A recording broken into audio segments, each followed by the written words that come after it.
Hello, expert investors. Today we're going to talk about the difference in Canada between accredited and non-accredited investors.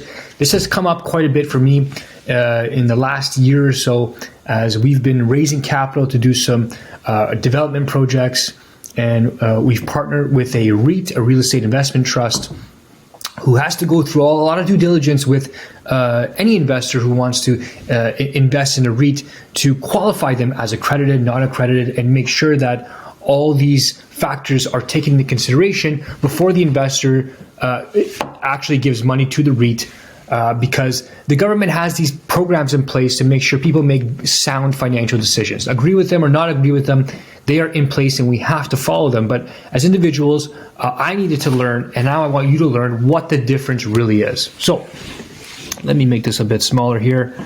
There we go.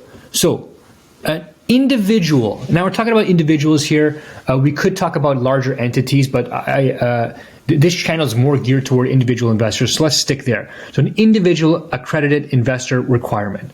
So you have to meet one of these requirements. Either you make $200,000 before tax, so gross income of $200,000 for at least 2 years in a row. Okay, so that's not a huge deal. Now, net assets of more than 5 million. So the gross size of your portfolio, whether it's stocks or bonds or real estate, the gross size of 5 million or more. The net worth, the net value of your assets of at least $1 million, or you're registered as a dealer or an advisor through certain licenses and government programs that allow you to be an accredited investor because of that license. Now, this is probably not relevant to most people watching this video. We're probably in one of these three categories that's going to qualify you to be accredited. Okay, so quickly, again, you must meet one of the following requirements to be considered accredited: an annual individual income before tax of $200,000 for 2 years in a row. If you're combining that with your spouse, it must be a combination, or it must be $300,000 if you're qualifying with your income, with your spouse, okay? And you have to have an expectation that you're going to meet or exceed that income in the current calendar year. So, or if you don't qualify there, you could say, well, I have $5 million worth of real estate, or $4 million worth of real estate, and $1 million worth of stocks and bonds. So that qualifies me, right? Or maybe you have $3 million worth of real estate, but you have $1.2 million in net worth within that real estate portfolio.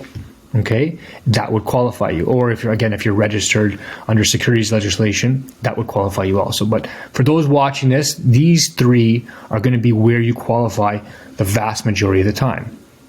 Now, how do you become an accredited investor? Well, there really is no way that you don't get a sticker or a recognition or a stamp or a diploma. You either are or you're not. Simple as that. Okay, and I'll tell you why in a second. This is a common misconception. There is no government agency or independent body that reviews an investor's credentials. There are no certification exam or piece of paper that exists that states if a person is accredited or not. You simply meet the criteria outlined above. Okay, that's it. Now, how do you prove this?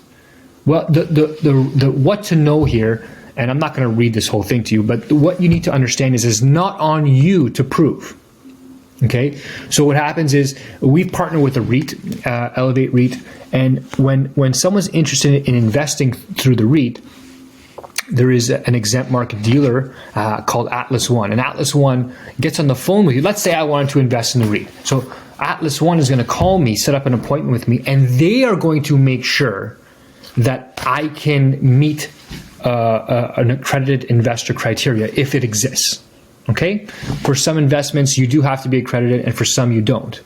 Okay, so it's on the fund, it's on the investment vehicle to ensure that you're either accredited or not accredited, or whatever type of criteria they need. Okay, so you need to understand that, so you know what options that you can apply for or to invest in if this is where you want to head. But it's on the fund, it's on the investment vehicle itself, on the platform itself to verify this for the Securities Commission. Okay.